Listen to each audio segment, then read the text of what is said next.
What you're learning has been hidden from us for thousands of years.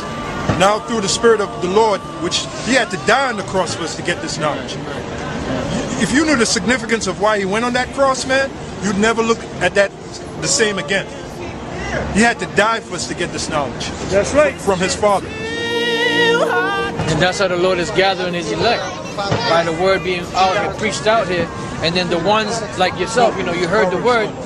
So if you're part of the elect, the Lord, now with the word that you receive, now you'll be sealed. Wisdom, you know, so we're calling out with the word of the Lord, and the Lord is the one doing the sealing. Those people obviously weren't part of the elect because they were scoffing. So it's like the word went like this, you know, just kept bouncing off their ears. That's why they came up the way they did, and then they left. You know, but you're still here listening. You know? Itself says study to show that self-approved. You got to study the Bible, but you got to study other books. When I say other books, I mean like the documents, the records, history. It becomes a way of life. It becomes a way of life. Hang around. It's been a long time coming, but I know a change gonna come. Oh, yes it will. Shalawam, shalawam. First off, giving all glory, honor, and praises to YAHAWAH, Bahasham, YAHAWASHI, Bahasham, QADASH. Double honors to the apostles and the elders of Great Millstone who rule well and teach well. And I say shalom to the hopeful elect and the Akim out there push this word and the truth into sincerity. Alright, we're back at you with another lesson today. And in this lesson here, we're going to be getting into the history and going into how we lost our culture during that Hellenization period. Or during we lost our culture to basically Hellenized ways. Alright, and that goes into, like I said, the Hellenistic period.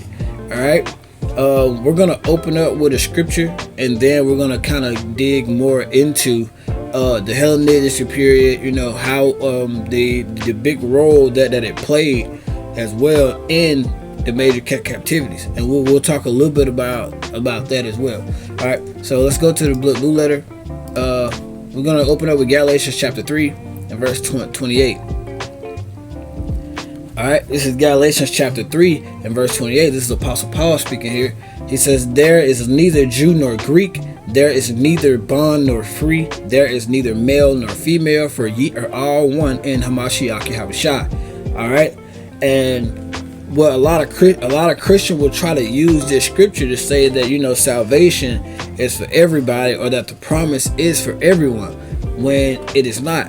Alright, they'll try to say it's either Jew nor Greek, which means that it means everybody. And we're going to dive into why that is not, how and why that is not true. Alright, and we're going to actually get the history on it. So first, let's define Hellenistic. Alright, and like I said, the Hellenistic period goes into the Grecian Empire. And if you don't know, the Grecian Empire falls within that third beast in Daniel chapter 7. I think it's verse 6 to be exact, where it talks about the third beast, which is a leopard with 4 wings and four heads. All right, that goes into the Grecian Empire, and we're finna go into why this particular captivity here played a vital role as well. All right, so let's get into defining the Hellenistic period, all right, or the Hellenistic times, or Hellenized. All right, a person, it defines a person right here, a person living in Hellenistic times who was Greek in language, outlook, way of life, but was not Greek in ancestry, especially a Hellenized Jew. All right. Again, a person, here it is again, a person living in the Hellenistic times who was Greek in language, outlook, and way of life, but was not Greek in ancestry. All right, and that's why here is one you can. Well, before we get into that, let's actually dig into some history, and then we'll come back around and make it full circle. All right, let's go to the Apocrypha. And we know that the Apocrypha basically means hidden, and there's a lot of hidden knowledge and a lot of hidden gems in the Apocrypha. So again, if you do not have an Apocrypha, I would invest in one. It doesn't cost much as well. All right, but anyways, let's dig into it. We're gonna go to First Maccabees chapter 1 we're going to scroll down to verses 41. We're going to start at 41. And a little quick back brief really quick. Alright, so we know that during that Grecian Empire was basically started with Alexander the Great, or Alexander the Greek. Alright, well, it's called Alexander the Great, but the point is, he basically went from kingdom to kingdom, and taking over different places. He was growing the empire, and he got really proud of himself. And he also ended up dying at a young age, which was really young age for a man, which is around like age 32. If I'm not mistaken. I think that's the that I don't know if that's the exact age, but it was around age 32. Point is, Alexander the Great actually had a brother, which was Philip III, and he also had a son as well. All right, but once he died, before he died, they asked him, who was gonna reign over the empire and his steed, and he said basically, the strongest, and he basically ended up breaking down his empire amongst his friends, the people who grew up with his most entrusted friends, which basically formed the War of the Diadoches. All right, and what they ended up doing was they ended up continuing growing even more of the empire. All right, and what they also did, they ended up killing off his brother Philip III, who had he had a mental issue, a mental illness, so he had to be, with an adult at all times. And they also killed off his son as well. And the point of that is nobody could have substantial claim to the throne. All right, but moving on. After the War of the Diadoches played its part, there arose an even more wicked king, which was King Antiochus.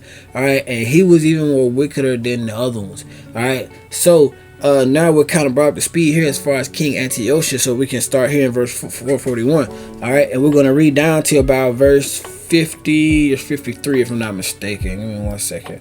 So we're going to start at verse 41, and we're going to read down to verse 53. All right. It says, moreover, King Antiochus wrote to his whole kingdom that all should be one people, and everyone should leave his laws. So all the heathen agreed according to the commandment of the king. Yeah, many also of the Israelites consented to his religion, and sacrificed unto idols and profaned the Sabbath.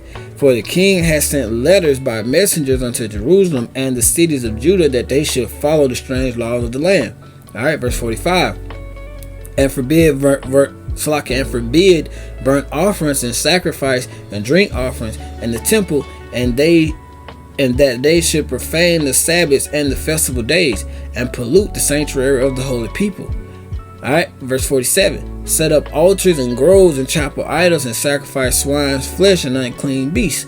They should also leave their children uncircumcised, and make their souls abominable with all manner of uncleanness and profanation. Verse 49. To the end that they might forget the law and change all the ordinances. All right, and here's the point. Here's part of the point. And whosoever would not do according to the commandment of the king, he said he should die. And in the self same manner wrote to his whole kingdom, and appointed overseers over all the people, commanding the cities of Judah to sacrifice city by city. Then many of the people were gathered unto them, to wit, everyone that forsook the law, so they committed evils in the land. And verse 53. And drove the Israelites into secret places, even whatsoever they could flee for secure. And the word secure just goes into help or aid.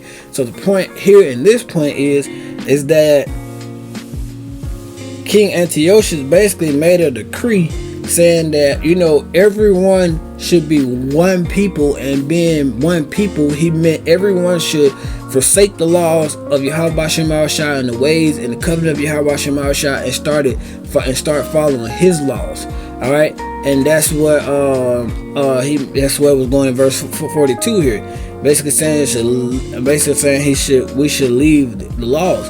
Alright, and in verse 43, you can see that a lot of the Israelites actually agreed to this and started to profane the Sabbath, sacrifice unto idols, and they started to actually pollute the place. They started to pollute the holy place in sanctuary.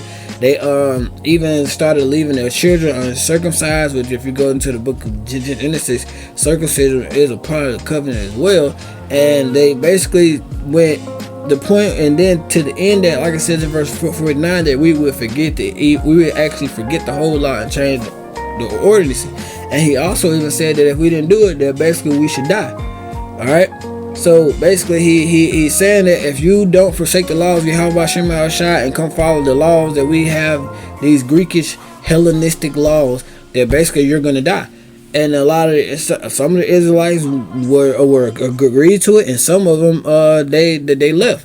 All right, let's go to 2nd Maccabees chapter 4.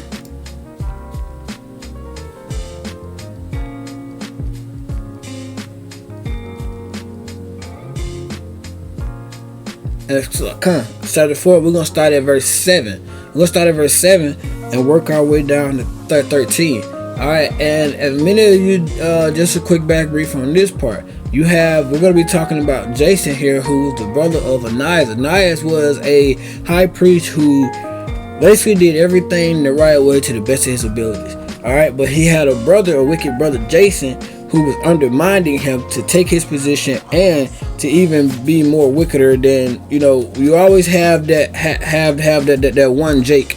All right, that will, basically he let's just say he had his own thing that he was trying to do, and he was willing to, he had his own mission, and he was willing to side with the king, undermine his brother, undermine our people, and do everything in order to get his own what he wanted. All right, so without further ado, we're going to read verse 7 down to 13. All right, it says, but after the death of Seleucus, when Antiochus called Epiphanes,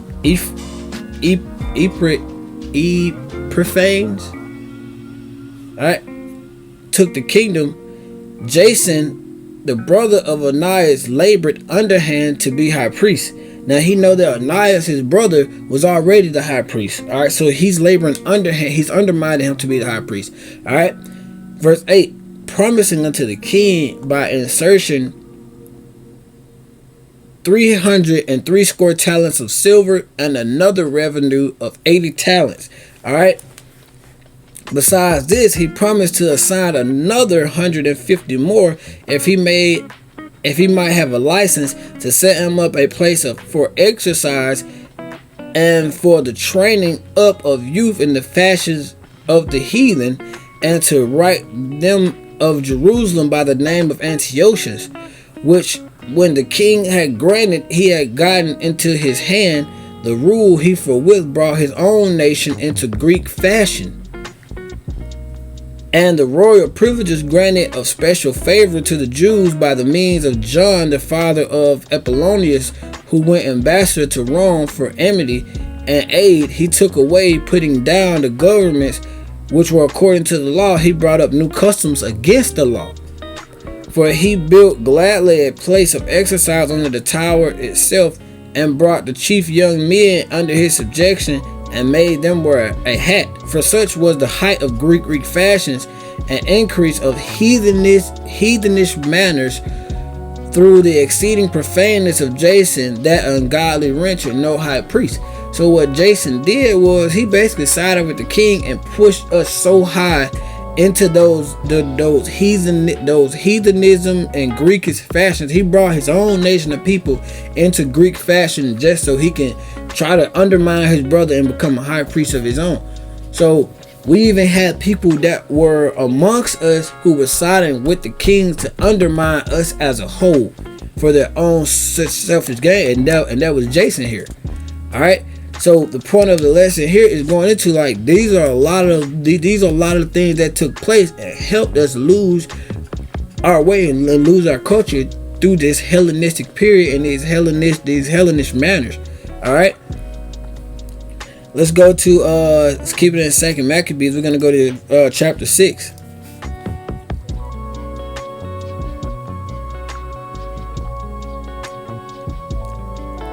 We'll go to chapter 6. We're going to read verses 1 through 6. All right. And it says, this is Second Maccabees chapter 6, verse 1 through 6.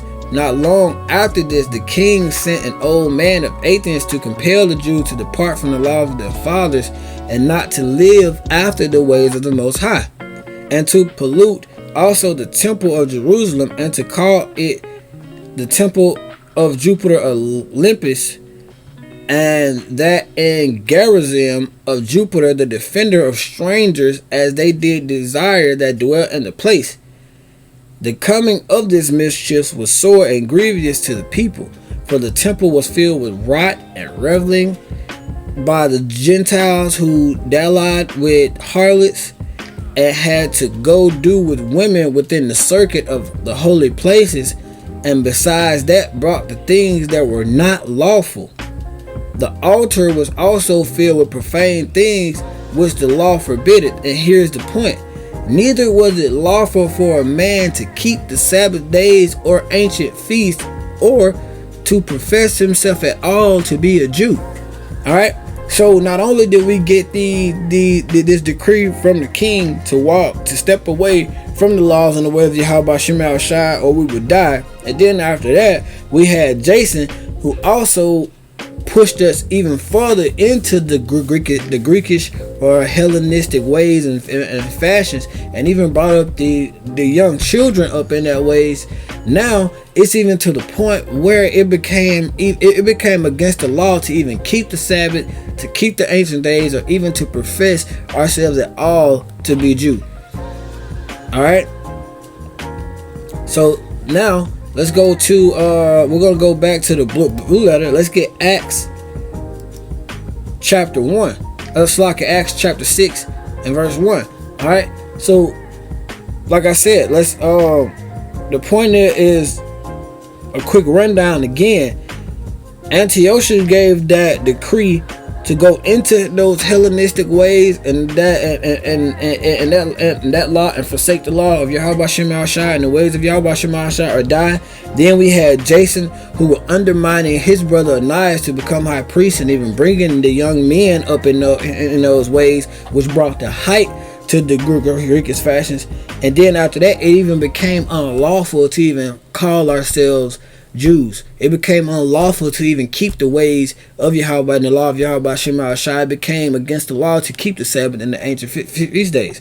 All right. So what do you think is going to happen? You have some people who are trying to keep the law of YAHAWASHI and the ways of YAHAWASHI. You have some people who are pushing the ways, who are basically, they have become Greek or Grecians by what's the definition? They have become Greeks by language, outlook, and way of life, but they're not Greek by ancestry. All right. So again, you have to have that history. So let's go to Acts 6 and 1. All right. And in those days, when the number of the disciples was multiplied, there arose a murmuring of the Grecians against the Hebrews, because their widows were neglected in the daily ministration. All right. So you have to understand that word Grecians here are basically just Hebrews who are Greek by way, outlook, and by, they're not what it is. They're Greeks by outlook, language, and way of life. They're not Greek by ancestry. They're just Greek believers. They're Greek speaking Hebrews or Greek speaking Jews. So let's get that in the NLT so we could prove that. All right, like I said, that word Grecians here is just Greek speaking believers. All right, let's get that in the NLT.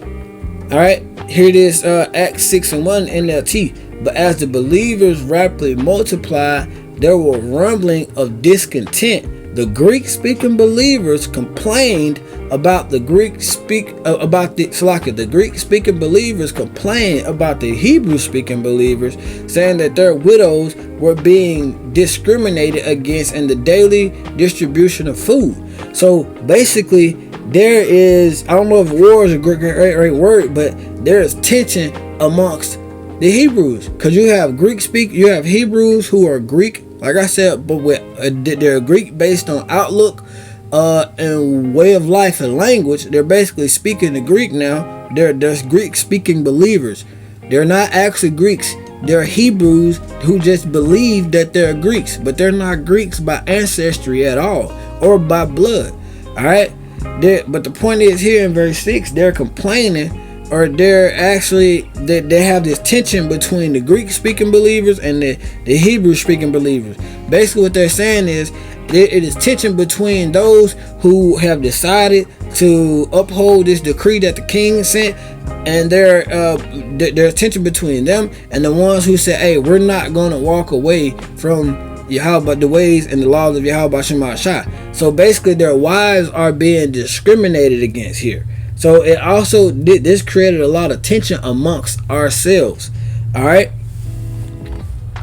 let's get one more. We're going to go to 1 Corinthians chapter 12 and verse 1 through 1 and 2. All right, and then we're gonna jump back and we're gonna bring it full circle. It says, now concerning spiritual gifts, brethren, I will not have you ignorant. Ye know that ye were Gentiles carried away unto these dumb idols, even as ye were led. All right, so even throughout that time, even those Greek speaking believers, they were still Israelites, they were still Jews, they were still Hebrew. They just thought they just, I'm not gonna say they just thought, they just decided to take the ways of the Greeks. All right, and concerning their spiritual gifts, is that spiritual gift is the most precious gift. In those times, the Spirit made it to where we weren't ignorant. Some of us weren't ignorant to these things. That's why you still had those who followed the law and the ways of YAHAWASHI. They still did it through those times. All right, our spirits were called then; they're still being called now as well. That's why you have those of us who are who's coming out of the ways of Babylon. All right, it's the same thing. It's coming back full circle. It's just repeating itself. We had a 2/3 then. We have a 2/3 now. You have a 1/3 then, and you have a hopeful elect then, and you have a hopeful elect now. It's the same thing. All right. Now let's go back to Galatians 3 and 28. Let's read that again. This is Galatians chapter 3 and verse 28. There is neither Jew nor Greek, there is neither bond nor free, there is neither male nor female, for ye are all one in Hamashiach Yahawashi. And now you see why that word Greek is here. It doesn't mean anybody. It's just there is neither Jew nor Greek, because in the Apostle Paul had that history, and he knew that a lot of the Israelites that were calling themselves, they were just calling themselves Greek because that was the lifestyle that they chose to live. They chose to walk away from YAHAWASHI, and they chose to become a Greek speaking believer. Why you think it don't say there's neither Juke nor Ammonite, or there's neither Juke nor Moabite? Because you have to understand that history, and this history goes into, if you've read Daniel chapter 7, and I think it's verse 6, where it talks about the third beast, which is that leopard with the 4 wings and the four heads. That is the Grecian Empire, and now you see why that empire played that captivity played a very, very significant role, because that's the captivity where we went through. There was Hellenistic period. That's that Hellenistic period. All right, and even then, let's read verse 29, because like I said, the Christian believers will try to use that verse to say, oh, it's for everybody. We just went through what verse 28 means. Let's read 29. It says, if ye be Hamashiachs, then ye are Abraham's seed and heirs according to the promise. You have to be amongst Abraham's seed to even be heirs according to the promise. And that's word for word. All right, so again, they cannot say that, oh, because the scripture, the promise is for everybody. No, he said Jew nor Greek because there were Greek speaking believers. All right, basically we just went through the history of basically that division of what separated us during that Grecian Empire. And even in verse 29, like I said, you have to be amongst Abraham's seed to even be an heir according to the promise. All right, so I pray that this lesson was edified unto you. Until again, I'm going to say Shalawam, YAHAWAH, Bahasham, YAHAWASHI, Bahasham, QADASH, Barak, Atham.